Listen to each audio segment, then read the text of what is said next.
Hello दोस्तों, आज इस वीडियो में बात करेंगे हम इनकम टैक्स की। इनकम टैक्स में न्यू टैक्स और versus old tax. New tax regime में क्या चेंजेस किए गए हैं अभी, जो अभी फाइनल बजट पेश किया गया था अभी 23 जुलाई 2024 को। ओके, बजट पे चेंजेस से बात करने से पहले अपन कुछ बेसिक बात कर लेते हैं कि असेसमेंट ईयर क्या होता है, फाइनेंशियल ईयर क्या होता है। ये जानना आपके लिए बहुत ज्यादा इंपॉर्टेंट है। तो अभी जिसके लिए हम कंपैरिजन करना है वहां हमारा फाइनेंशियल रहेगा 2024 से 25 और इसका असेसमेंट ईयर रहेगा 2025 से 26। ये इसका असेसमेंट ईयर रहेगा। फाइनेंशियल ईयर पहले बात कर लेते हैं। फाइनेंशियल ईयर क्या होता है? फाइनेंशियल ईयर हमेशा 1 अप्रैल से शुरू होता है और जिसकी एंड होता है 31 मार्च को। जैसे कि अभी फाइनेंशियल ईयर 24-25 की बात करते हैं तो ये 1/4/2024 को शुरू हो गया था और अभी इसका एंड होगा जो 31 मार्च 2025 को खत्म होगा। इसका मतलब है कि आपने 1 अप्रैल 2024 से 31 मार्च 2025 तक जितना भी कमाया है उसका टैक्स आपको जो पे करना है नेक्स्ट ईयर पे करना है 1 अप्रैल 2025 से 31 मार्च 2026 तक, मतलब असेसमेंट ईयर 25-26 में। तो यहां तक आई होप ये सब चीजें आपको क्लियर हो गई। चलिए अब बात करते हैं आगे।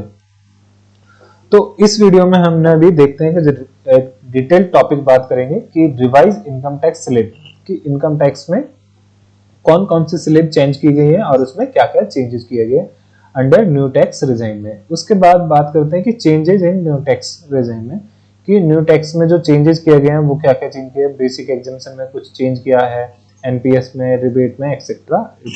इसके बाद हम बात करेंगे कि इनकम टैक्स में ओल्ड टैक्स रिजाइम में और अगर न्यू टैक्स रिजाइम में जा सकते हैं या नहीं जा सकते हैं, जिन्होंने लास्ट ईयर फाइल अगर ओल्ड में किए हैं या फिर न्यू में किया है, क्या वो स्विच कर सकते हैं या नहीं कर सकते।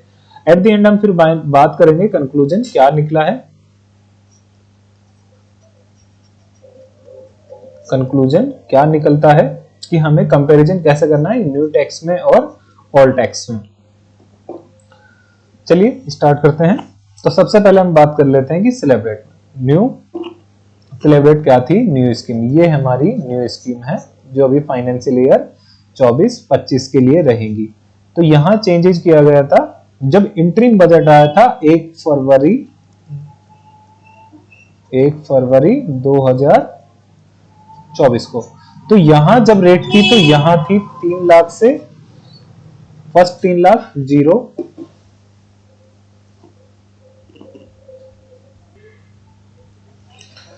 तो फर्स्ट जब फरवरी में बजट आया था तो वहां ये लिमिट थी 3 लाख।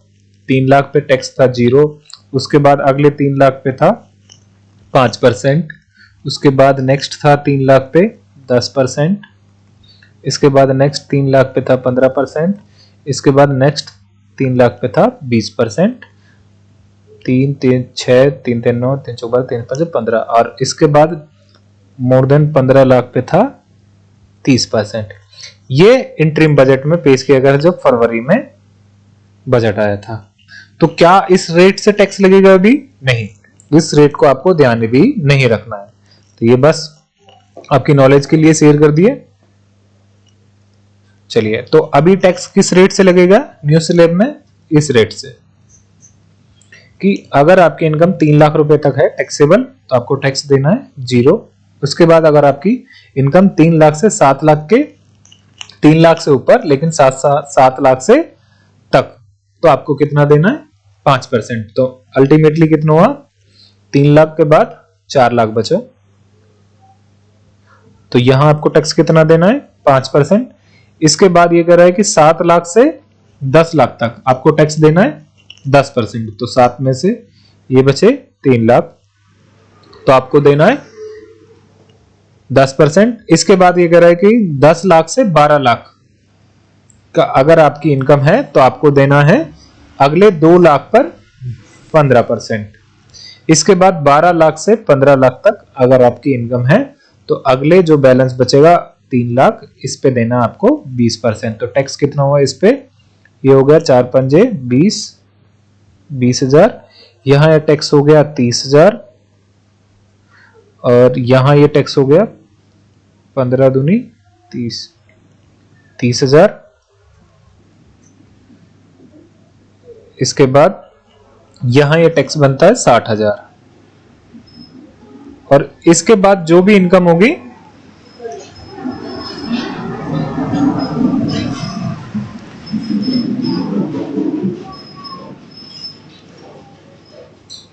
पंद्रह लाख से जितनी भी ज्यादा होगी उस पर पूरा के ऊपर लगेगा 30%। फॉर एग्जांपल अगर आपकी 15,50,000 है तो 15 लाख रुपए तक ऊपर के,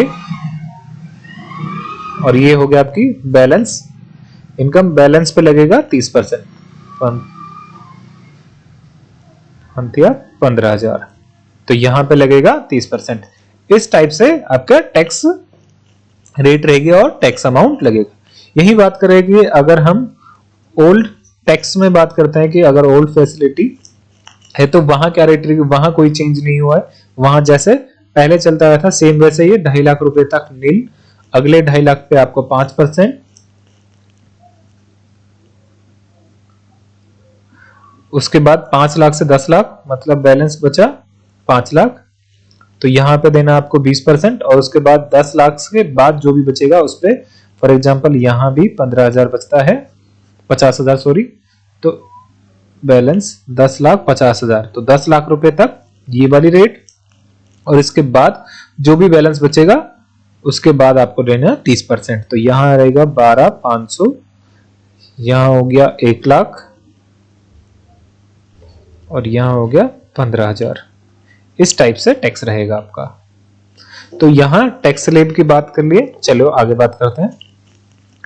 आगे हम बात करते हैं कि क्या क्या चेंज हुए हैं जो न्यू टैक्स रिजाइम में चेंज किए गए हैं। तो सबसे पहले बात करते हैं कि बेसिक एग्जम्पशन लिमिट क्या इसमें चेंज किया गया। हाँ, जैसे कि अभी हमने बात कर रहा था कि इसमें 3 लाख और 6 लाख की जगह 7 लाख कर दिया, उस टाइप से रेट अभी जो हमने लास्ट में देखी थी, इस टाइप से इसमें रेट चेंजेस की गई हैं। अब बात करते हैं कि इसमें जो मेजर चेंज किया गया है, इसमें जो मेजर चेंज किया गया है कि इसमें कहा है कि एग्जेम्पशन जो थी एज के हिसाब से कि 60 साल तक है तो आपको 3 लाख रुपए तक टैक्स नहीं देना, और अगर आपकी 80 साल से ऊपर है तो आपको 5 लाख रुपए तक टैक्स नहीं देना, जैसे ओल्ड में था। तो न्यू में क्या कहा है, आपको ये दोनों चीजें हटा दी गई है। चलिए डिटेल में करते हैं। तो अगर आपकी एज कितनी है 60 साल से कम, तो इनकम कितनी रहती थी 2.5 लाख रुपए तक नील। और अगर आपकी एज थी, ओल्ड में बात करते हैं, अभी न्यू में बात ओल्ड में बात कर रहे हैं कि अगर आपकी एज 60 से 80 के बीच में तो आपको 3 लाख रुपए तक एग्जेम्प्ट थी, और यही आपकी एज 80 प्लस है तो आपकी इनकम जो 5 लाख रुपए तक है वो भी एग्जेम्प्ट थी। अब बात करते हैं कि न्यू में, न्यू टैक्स रिजाइम में यहां ये चेंज किया गया, कह रहा है कि इररेस्पेक्टिव ऑफ एज, अगर आपकी एज चाहे 60 हो, 80 या 80 अबव, आपको सिर्फ 3 लाख रुपए तक ही छूट मिलेगी। एग्जेम्पशन कितनी रहेगी 3 लाख तक, इसके बाद आपको कोई भी एग्जेम्पशन नहीं मिलेगा। जैसे फॉर एग्जांपल मिस्टर ए है, इसकी एज है 65 साल और इसकी इनकम है 6 लाख रुपए।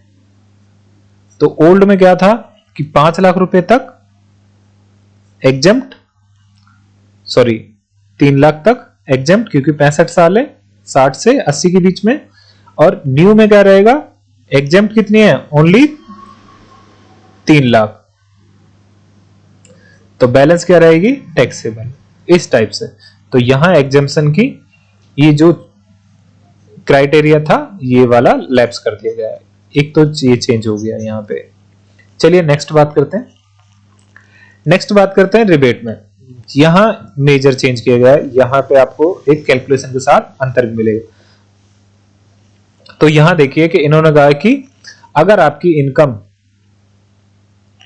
7 लाख रुपए तक है तो आपको टैक्सेबल अमाउंट पे जो टैक्स की छूट मिलेगी वो मिलेगी मैक्सिमम 25,000 रुपए, और टैक्स मतलब टैक्स अमाउंट और 25,000 दोनों में जो भी कम होगी वो आपको छूट मिलेगी। लेकिन यहां पे क्या क्या इनकम टैक्स को एक चेंज करनी थी, जो कि नहीं किया गया है, कि जो ये रेट दी गई है 25,000 रुपए की रिबेट वाली, ये दी गई थी जब इंटरिम बजट आया था। इंटरिम बजट आया था फरवरी में। तो यहां जब रेट थी तो ऐसे थी 3 लाख पे नील, अगले 3 लाख पे 5% और अगले 3 लाख पे 10%, इस टाइप से दी गई थी। और यहां मेंशन किया गया कि आपकी जो रिबेट लिमिट रहेगी 25,000, अगर आपकी टैक्सेबल इनकम कितनी रहती है 7 लाख रुपए तक। अगर आपकी इनकम कितनी रहती है 7 लाख रुपए तक, तो आपको कितनी छूट मिलेगी 25,000 रुपए। चलिए मान के चलो अब किसी की इनकम 7 लाख रुपए, तो इस पे टैक्स कैलकुलेशन बनाए आप। देखो फर्स्ट 3 लाख रुपए ये हो गया नील, इसके बाद बैलेंस कितना बचा 4 लाख। अब 4 लाख में से अगली स्लैब कितनी थी 3 लाख की, तो यहां पे कितना देना है 15%, सॉरी 5%, तो कितना हो गया 15,000। तो इसमें से अगले 3 गए तो बचा 1 लाख। 1 लाख पे कितना देना है 10%, तो हुआ 10,000। पेन चेंज कर देता हूं। तो टोटल कितना हो गया 25,000 और टैक्स रिबेट कितनी हो गई 25,000। इस टाइप से आपको ये छूट दी गई थी कि मतलब आपकी जो 7 लाख रुपए पे इनकम पे जो टैक्स बनेगा वो टोटल टैक्स आपको रिबेट के थ्रू सेट ऑफ हो जाएगी, इस टाइप से। लेकिन जब भी अभी ये फाइनल बजट दिया गया है,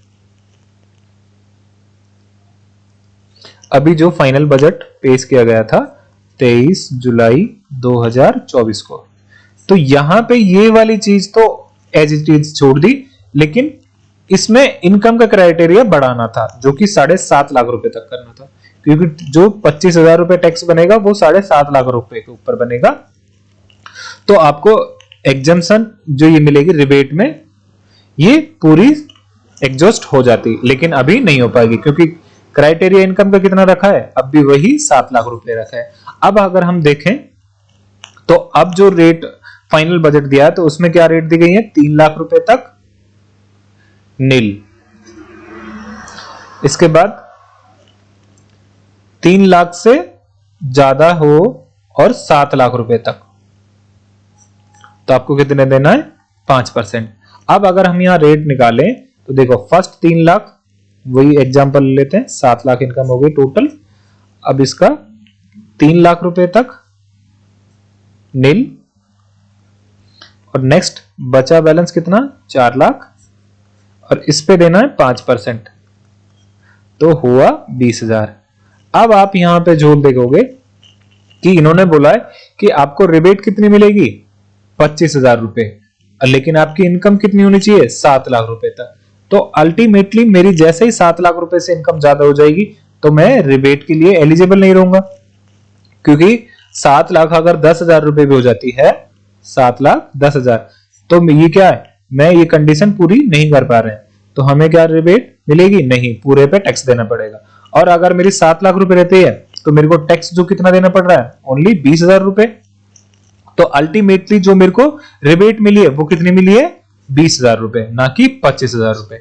यहां ये इनकम टैक्स में लूप होल रह गया, या सॉरी मिस्टेक कह सकते हैं अपन मे बी, कि यहां ये तो या तो ये 20,000 रुपए होनी चाहिए थी या फिर ये इनकम 7 लाख की जगह 50,000 रुपए होती। अब अगर ये इनकम 7,50,000 रुपए होती तो कैसे होता, देखो 3 लाख रुपए तक टैक्स रहेगा नील और बाकी बैलेंस कितना बचा 4 लाख 1 और 50,000 1, तो 4 लाख पे लगेगा 5% बराबर 20,000 रुपए, 50,000 पे लगेगा 10% बराबर 5,000 रुपए, तो टोटल हो गया 25,000। इस टाइप से ये रिबेट मिलती, रिबेट अंडर सेक्शन 87A 25,000 रुपए, तो ये वाली मिलती। अब लेकिन क्या है कि लिमिट की क्या रख रखी है इनकम की 7 लाख रुपए, और जबकि टैक्स की जो कैलकुलेशन बन रही है 25,000 रुपए की वो कितने पे बन रही है 7,50,000 पे। तो अल्टीमेटली आपको फाइनल जो रिबेट कितनी मिलेगी, 20,000 रुपए की। यहां ध्यान रखें। तो एक तो ये मेजर चेंज हुआ इसमें। चलिए नेक्स्ट बात करते हैं अपन। अब बात करते हैं स्टैंडर्ड डिडक्शन। इसमें कोई ज्यादा चेंज नहीं किया गया है इसमें, ऐसा कुछ। यहां ओनली ये गया कि जो डिडक्शन 50,000 रुपए मिलती थी ओल्ड में, वो अब बढ़ाकर कितने कर दी गई है, 75,000 रुपए। इसके बाद हम बात करते हैं, बेसिक एग्जम्पशन हो गया हमारा, रिबेट हो गया। इसके बाद है एनपीएस। एनपीएस में चेंज किया गया है कि अगर आप गवर्नमेंट एम्प्लॉय हैं तो आपको जो एनपीएस में कंट्रीब्यूशन होता था एम्प्लॉयर का, वो 10% से बढ़ा के अब 14% की छूट कर दी गई है। मतलब बेसिक प्लस डीए। इसका कैलकुलेशन पहले 10% थी, अब इसको कितना कर दी गया है, 14%। और आपने जो किया तो इतना, अब आपको कितना अलाउ होगा, 14% अलाउ होगा। चलिए नेक्स्ट बात करते हैं अभी। अब एक बार जो अभी तक हमने पॉइंट डिस्कस किए हैं, एक बार उनको समरी वे में नोट डाउन कर लेते हैं, जिससे आपको क्लियर कट आपका समझ में आए। इसके बाद कुछ लाइव एग्जांपल करेंगे प्रैक्टिकल से। चलिए पहले बात करते हैं न्यू टैक्स रिजाइम में क्या क्या था। देखो न्यू टैक्स में क्या गया, स्टैंडर्ड डिडक्शन 50,000 की जगह कितनी कर दी गई है, 75,000 रुपए। तो ओल्ड में कितनी थी, 50, और न्यू में कितनी गई है, 75,000। इसके बाद एनपीएस कंट्रीब्यूशन, पहले कितना अलाउ था, ओनली 10%, अब कितना हो गया, 14%। इसके बाद basic exemption, basic exemption limit 3 lakh थी पहले 60 इयर्स के, और 5 लाख थी 80 इयर्स अबाउ। और उसके बाद लेकिन अभी पुरान नए में क्या चेंज किया गया है कि आप चाहे कोई सी भी एज के हो, 80 के हो या 60 के, या 60-80 से ऊपर, सभी के लिए क्या रहेगी, ओनली 3 लाख रुपए एग्जम्पशन रहेगी। इसके अलावा कोई एग्जम्पशन नहीं मिलेगा, मतलब एज बेनिफिट नहीं मिलेगा। इसके बाद चैप्टर 6 की डिडक्शन 80C से लेके 80U तक आपको कोई सी भी डिडक्शन नहीं मिलेगी अगर आप न्यू टैक्स चूज करते हो तो। लेकिन यहां आपको 80CC-D2 में आपको डिडक्शन मिल जाएगी। इसमें था कि अगर आपका एम्प्लॉयर कंट्रीब्यूशन करता है एनपीएस पे तो आपको ये छूट मिल जाएगी, जैसे कि अभी हम बात कर रहा था कि 14% छूट मिलेगी। इसके बाद है कि interest on housing loan, SOP, self occupied property. अगर आपने कोई घर लिया है और उस पर लोन लिया है और आपने वो रेंटेड प्रीमाइस नहीं किया, अब आप उसका प्रिंसिपल भी पे कर रहे हैं और प्लस में इंटरेस्ट भी पे कर रहे हैं। मान के चलो प्रिंसिपल आपने जो पे किया है वो हो गया 90,000 रुपए, और जो आपने इंटरेस्ट पे किया है वो हो गया 2.5 लाख रुपए। तो ना तो आपको प्रिंसिपल की छूट मिलती थी 1.5 लाख रुपए तक अंडर 80C के हिसाब से, तो 90,000 पूरी एडजस्ट हो जाती, ये नहीं मिलेगी आपको। इसके बाद इंटरेस्ट 2 लाख रुपए तक मिलता, ये भी नहीं मिलेगा आपको। तो ये न्यू टैक्स डिजाइन में चेंजेस हैं। अब बात करते हैं कि ओल्ड में क्या है। ओल्ड में कुछ नहीं है, वैसे के वैसे चेंज किया गया है। स्टैंडर्ड डिडक्शन अब भी 50,000 मिलेगी। एनपीएस में आपको 10% की छूट मिलेगी। बेसिक एग्जम्पशन लिमिट आपको एज बेनिफिट वाला अब भी मिलेगा कि अगर आप 60 साल के हैं तो 3 लाख रुपए, और अगर 80 साल से ज्यादा है तो आपको 5 लाख रुपए तक एग्जम्पशन मिलेगी। इसके बाद ओनली रेजिडेंस को यहाँ एक क्लियर कर देते हैं। इसके बाद है डिडक्शन 80C से लेके 80U तक आपको ये सारी डिडक्शन अलाउ होंगी। इसके बाद इंटरेस्ट ऑन हाउसिंग लोन, आप चाहे एसओपी हो तो भी आपको डिडक्शन मिलेगी 2 लाख रुपए तक, यहाँ एक क्लियर हो। उसके बाद रिबेट की बात करें तो रिबेट यहाँ पे 12,500 रहेगी अगर आपकी टैक्सेबल इनकम 5 लाख रुपए तक है। इससे ज्यादा तो आपको ये रिबेट नहीं मिलेगी। आई होप यहां तक आपको पॉइंट क्लियर हो गए होंगे क्या क्या क्या चेंज किए गए हैं। अब बात करते हैं नेक्स्ट कि सर क्या हम स्विच कर सकते हैं, क्या हम स्विच कर सकते हैं कि हमने लास्ट टाइम जो आईटीआर फाइल की थी वो फाइल की थी ओल्ड में, अभी हम न्यू में फाइल करना चाहते हैं, या फिर हमने लास्ट टाइम हमने फाइल की थी न्यू में, अब हम ओल्ड में फाइल करना चाहते हैं। ऐसा हो सकता है कि आंसर इज यस, आप अगर सैलरीड एम्प्लॉय हैं तो आप ये वाला ऑप्शन एवरी ईयर चेंज कर सकते हैं कि आप नया भी और पुराना भी। लेकिन अगर आपको चेंज करना है, जैसे कि अभी लास्ट आपने आईटीआर फाइल की गई होगी, अपने आईटीआर फाइल की होगी असेसमेंट ईयर फाइनेंशियल ईयर 2023-24, जिसका असेसमेंट ईयर होगा 2024-25। आपने इस ईयर की आईटीआर फाइल की होगी, इसकी आईटीआर फाइल की गई, तो इसमें डिफॉल्ट लिया गया था कि जो भी आईटीआर फाइल करेगा उसका डिफॉल्ट क्या सेट कर दिया कि आप कौन सा टैक्स रहेंगे, न्यू रिजीम में, इसी में फाइल होगी। अब आपको करना है कि हमें न्यू में नहीं, न्यू में जो फाइल की थी लास्ट ईयर उसको चेंज करना है, अब हमें ओल्ड में फाइल करना है इस साल, मतलब असेसमेंट ईयर 2025 और 26 में। इसमें हमें फाइल किस में करना है, ओल्ड में। तो आप क्या हम फाइल कर सकते हैं, यस आप ऑफकोर्स फाइल कर सकते हैं, लेकिन फाइल करने से पहले आपको फॉर्म 10IEA फाइल करना होगा, क्योंकि लास्ट ईयर हमने कौन सी फाइल किया था, बाय डिफॉल्ट सेट हो गया था न्यू रिजीम में। अगर आपको चेंज करना है तो हमें क्या करना है, फॉर्म फाइल करना है, कौन सा, फॉर्म 10IEA, लेकिन कब, रिटर्न भरने से पहले।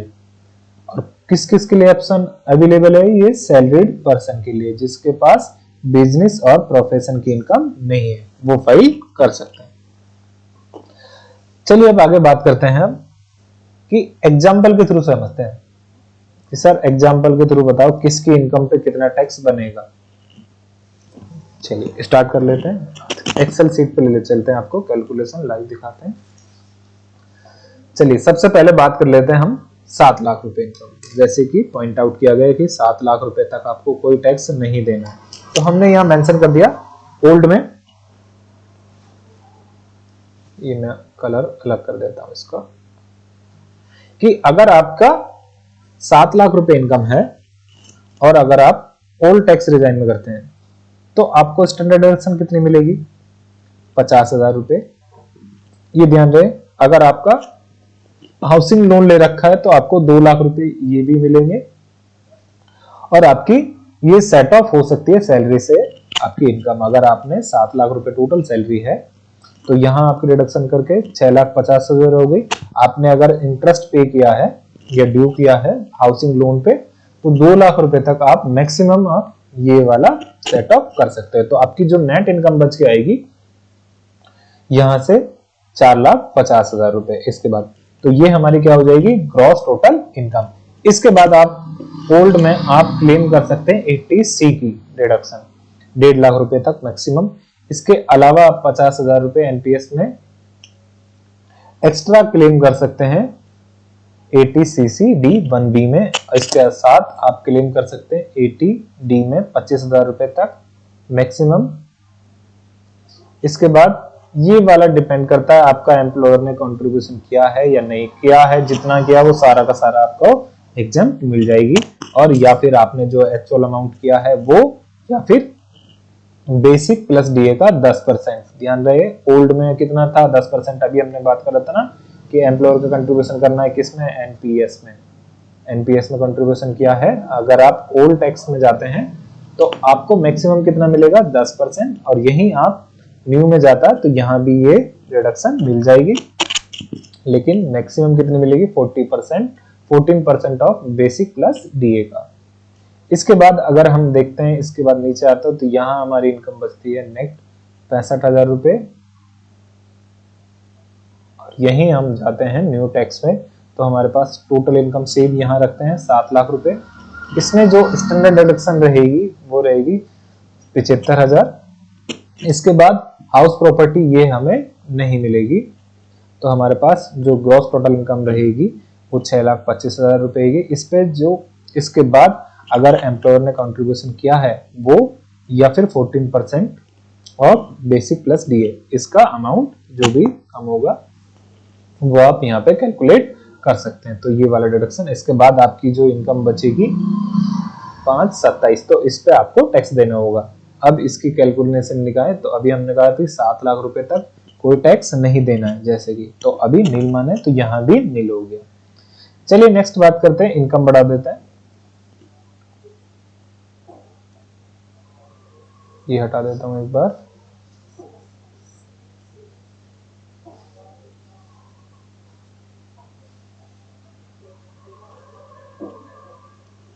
चलिए, अब अगर मान के चलो इनकम हो जाती है 7,75,000, किसी की इनकम कितनी है 7,75,000 रुपए टोटल ग्रॉस बनती है, तो ओल्ड में वही सेम डिडक्शन रहेगी 50,000। हाउस प्रॉपर्टी का इंटरेस्ट आप क्लेम कर सकते हैं, ओल्ड में सेम डिडक्शन सारी क्लेम कर सकते हैं, और नेट जो आपकी इनकम निकल के आएगी इसमें 140 निकल के आएगी। आपने ये नहीं करा तो और बढ़ जाएगा, इसमें आप प्लस माइनस करके देख सकते हैं। तो लेकिन हमने ये कर रखा है कि हम मैक्सिमम इतना क्लेम कर सकते हैं, एक्सेप्ट ये इसमें जितना एम्प्लॉयर करेगा उसका उतना रहेगा। अगर एक पॉइंट पे अगर हम इसको हटा भी दें तो 2,40,000 बचेगा। यहीं आ जाते हैं हम न्यू में। न्यू में तो देखते हैं तो 7,50,000 रुपए, यहाँ पे आपकी 75,000 ये इसमें से स्टैंडर्ड डिडक्शन माइनस हो जाएगी, और जो आपकी ग्रॉस टोटल इनकम आएगी वो आपकी आएगी 7 लाख रुपए। इसके बाद हमने कहा था कि अगर न्यू टैक्स रिजाइम है तो वहां 7 लाख रुपए तक कोई टैक्स नहीं देना होगा। तो आपकी तो अल्टीमेटली तो हम अगर ब्रेक पॉइंट रखें तो यहाँ रख देते हैं कि 7,50,000 रुपए तक आपको न्यू हो या फिर ओल्ड हो, कोई से में भी टैक्स नहीं देना होता। लेकिन क्या होना, ओल्ड में है तो आपको ये चीजें रखने ध्यान रखनी है कि हमने हाउस प्रॉपर्टी का लॉस है तो करना है। फॉर एग्जांपल अगर 750 है तो अगर मैं इसमें से हटा देता हूँ, मान के चलो किसी ने हाउसिंग लोन नहीं ले रखा है तो भी उसकी 340 बचती है। अब मान के चलो किसी ने ये वाली चीज नहीं है, 1 लाख रुपए एम्प्लॉयर ने नहीं किया तो भी ये मैं जीरो कर देता हूँ, तो अभी 444 तो यहाँ पे भी नहीं देना है। रेंट पेड आपने 80 CCD एक्स्ट्रा NPS में भी नहीं करा तो अभी नहीं देना, तो भी आपकी 490। तो अल्टीमेटली आपको ये डिडक्शन करी है आपने 80C की 1.5 लाख रुपए तक। इसके अलावा आपने कोई मेडिकल क्लेम लिया है और आपने रेंट पे किया है तो भी आपके पास 7,75,000 रुपए तक आपको टैक्स नहीं देना होगा। चलिए नेक्स्ट वापिस, अब बात करते हैं हम इनकम बढ़ा देते हैं।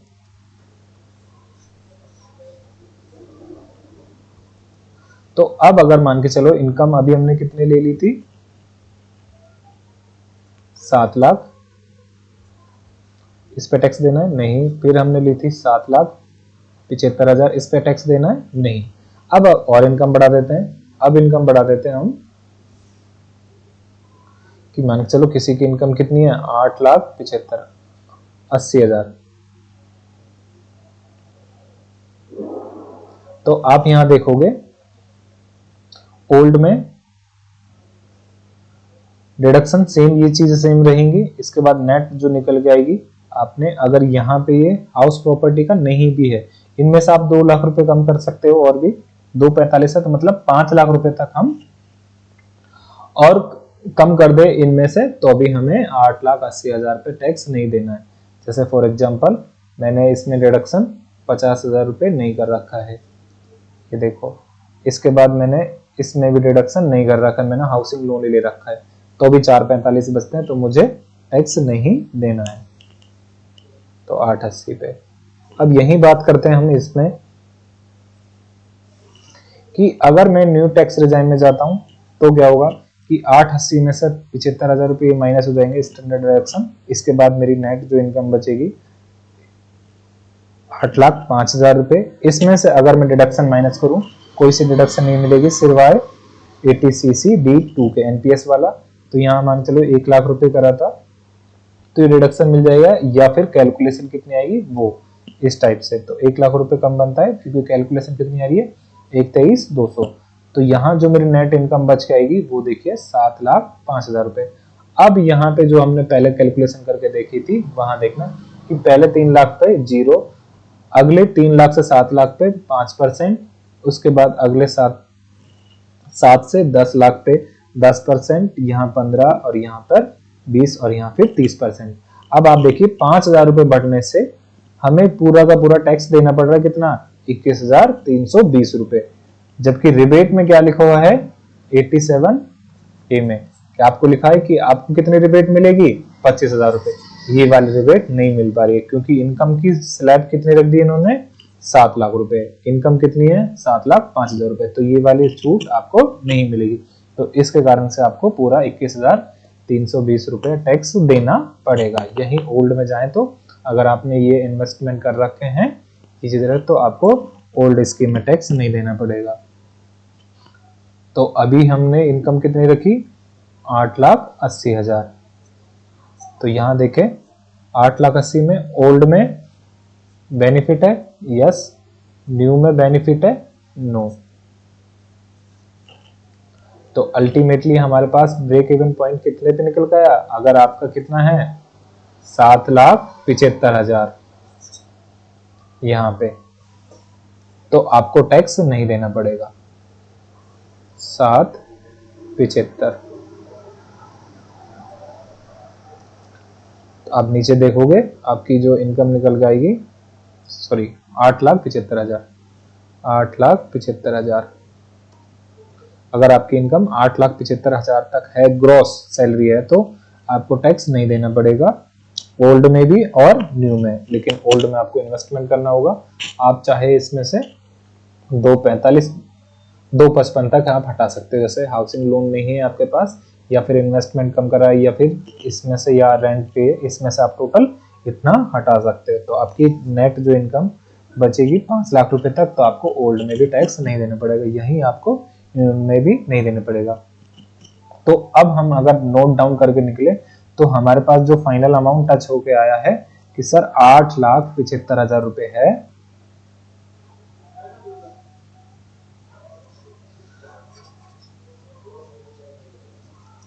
सर अगर इनकम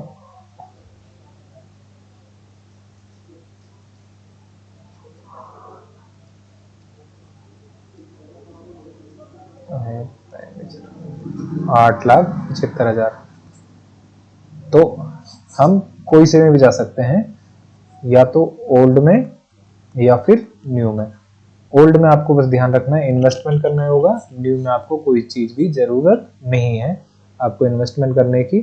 अगर आपका यहाँ ध्यान रखें, एम्प्लॉयर के ध्यान रखने 1 लाख रुपए वाली लिमिट होनी चाहिए, तो ही आपको टैक्स बचेगा, अदरवाइज नहीं बचेगा। अगर आपने एम्प्लॉयर ने नहीं करा तो 1 लाख रुपए और कम हो जाएगा, और फिर आपकी इनकम रह जाएगी 8,75,000 की जगह 7,75,000 रुपए।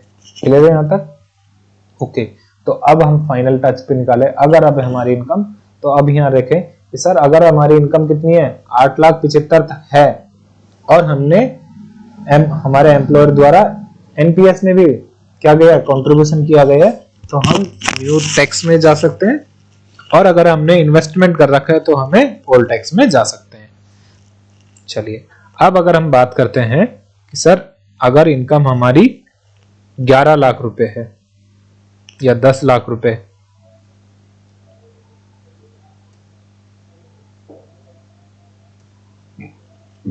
तो नीचे आएंगे आप देखोगे हमारी 10 लाख इनकम पे ओल्ड वाले टैक्स में आपको नील देना पड़ रहा है और न्यू वाले में आपको टैक्स देना पड़ रहा है। मतलब आपका जो भी टीडीएस कटा होगा वो सारा का सारा रिफंड आ जाएगा ओल्ड स्कीम में। यही हम बात करते हैं कि अगर इनकम और बढ़ा दें, अगर इनकम कितनी है 11 लाख रुपए, तो फिर आए आप नीचे देखोगे ओल्ड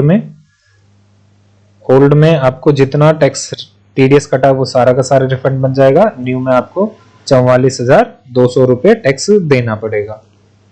यही बात करते हैं सर ब्रेक इवन पॉइंट अगर हम ला दें कि हमारा एम्प्लॉयर ने जो कंट्रीब्यूशन किया है उसकी जो कैलकुलेशन आ रही है 80 CCD2 में, वो कितनी आ रही है 1 लाख रुपए। तो आप जितना अमाउंट इसमें होगा उतना बढ़ा दें। जैसे फॉर एग्जांपल अब मैं इसको 0 कर देता हूं, यहां भी 0 और यहां भी 0, ये वाला नहीं है। तो आप यहां देख पाओगे कि हमारे पास जो इनकम आएगी 10,35,000 रुपए। अल्टीमेटली 10,35,000 रुपए तक हमें कोई टैक्स नहीं देना पड़ेगा अगर हमारा एम्प्लॉयर कंट्रीब्यूशन नहीं है तो ओल्ड में नहीं देना और न्यू में टैक्स देना पड़ेगा। तो ध्यान रखें। तो अल्टीमेटली आपको क्या पॉइंट फोकस करना है, एम्प्लॉयर का कंट्रीब्यूशन, यहां पे ये वाला 1 लाख है तो आपको 1 लाख और बढ़ा कर देख लेना है। इस टाइप से आप देखोगे। आई होप कि अब आपको दोनों में फर्क पता चलेगा कि आपको किस लेवल ऑफ इनकम पे आपको कौन सी टैक्स रिजाइम चूज करना है, ओल्ड वाला या न्यू वाला। तो चलिए कंक्लूजन कर लेते हैं कि हमें कौन कौन सी चीजें याद रखनी है जब हम टैक्स का सिलेक्शन करें कि न्यू वाले में करना है या फिर ओल्ड वाले में करना है। तो कुछ की पॉइंट बनाए गए, समरी निकाल के अपन ने। देखिए सबसे पहले हमने रखा है कि सर अगर आपकी सबसे पहले पॉइंट क्या देखना है, ग्रॉस सैलरी। सर आप सबसे पहले क्या देखोगे, सैलरी देखिए सबसे पहले कि आपकी सैलरी कितनी है। अगर आपकी सैलरी कितनी है 10,35,000 रुपए तक, 10,35,000 रुपए तक, तो आप कौन सा चूज करोगे, ओल्ड वाला।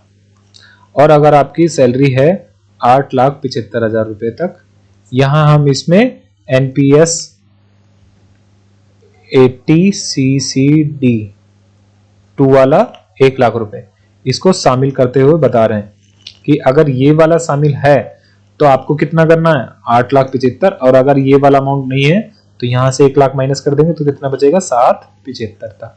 तो यहां तक आप न्यू वाला बेनिफिट रहेगा। इसके अलावा ओल्ड में भी जा सकते हैं तो वहां भी टैक्स नहीं बनेगी, लेकिन ओल्ड में क्या करना पड़ेगा, आपको इन्वेस्टमेंट करना पड़ेगा। इस टाइप से। I hope. नेक्स्ट पॉइंट जो सर याद रखना है, हमें हाउसिंग लोन रखना है। क्या सबसे पहले देखना क्या हमने हाउसिंग लोन ले रखा है, उसकी ईएमआई कितनी है और उस पर प्रिंसिपल कितना रहेगा और इंटरेस्ट कितना रहेगा, ये सारी कैलकुलेशन देखेंगे। उसके बाद हम सिलेक्शन करेंगे कि सर हमने हाउसिंग लोन ले रखा है तो हमें ओल्ड में जाना है या फिर न्यू में जाना है। आप देखोगे कि अगर आपकी ग्रॉस सैलरी कितनी है 10 लाख रुपए है या फिर 8 लाख रुपए, तो आपको देखना है ना ओल्ड वाले में जाना है, क्योंकि आपको 2 लाख रुपए तक आपको बेनिफिट मिल जाएगा यहाँ पे।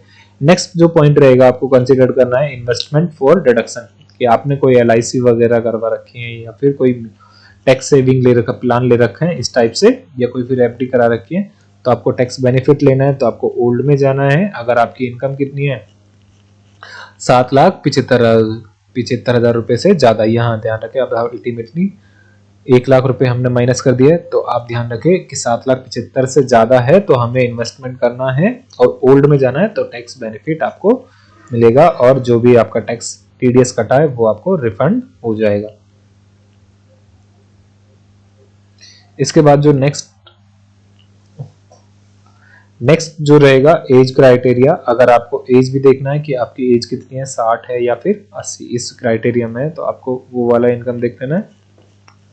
लेकिन इससे इनकम पे कोई बेनिफिट नहीं रहेगा। आपकी अगर 8 लाख रुपए है तो आपको कोई इशू नहीं रहेगा, क्योंकि अल्टीमेटली कैलकुलेशन सेम वैसी होगी कि 3 लाख रुपए तक आपको एग्जम्प्ट रहेगा। उसके बाद 5 लाख रुपए पे टैक्स देना है। 5 लाख में से 2 लाख रुपए पे आपको देना है कितना, 5%, और इसके बाद बचा 3 लाख, इस पे देना आपको 20%। इस टाइप से टैक्स रहेगा, कोई एग्जेम्पशन नहीं रहेगी, ध्यान रखें। हाँ, आपके पास कोई भी इनकम नहीं है इसके अलावा कोई, तो आपके 3 लाख है तो आपका ओल्ड वाला या न्यू वाला कोई सा भी लग सकता है, क्योंकि अल्टीमेटली हमने क्या पॉइंट निकाला कि सर 7.75 अगर हमारी ये वाली इनकम है तो हम विदाउट डिडक्शन जा रहे हैं तो न्यू में, और डिडक्शन के साथ जा रहे हैं तो ओल्ड में। इस टाइप से ले सकते हैं। इसके बाद नेक्स्ट पॉइंट रहता है नेचर ऑफ एम्प्लॉयमेंट, कि सर आपका एम्प्लॉयमेंट नेचर कैसा है, प्राइवेट में है या फिर गवर्नमेंट में। क्योंकि सर इससे फर्क पड़ेगा, अगर आप गवर्नमेंट में है चाहे सेंट्रल में हो या स्टेट में, तो आपको जो एनपीएस का डिडक्शन एग्जम्पशन मिलेगी वो 14% मिलेगी। यहीं आप गवर्नमेंट के अलावा है तो आपको 10% मिलेगी। आई होप ये सारे पॉइंट आपको समझ में आए होंगे। इस पॉइंट के हिसाब से आप अपनी टैक्स कैलकुलेशन कर सकते हैं, और अगर कोई डाउट हो तो आप कमेंट कर सकते हैं। आई होप ये आपको वीडियो पसंद आई होगी, तो आई है तो ठीक है। Thank you, like share and comment.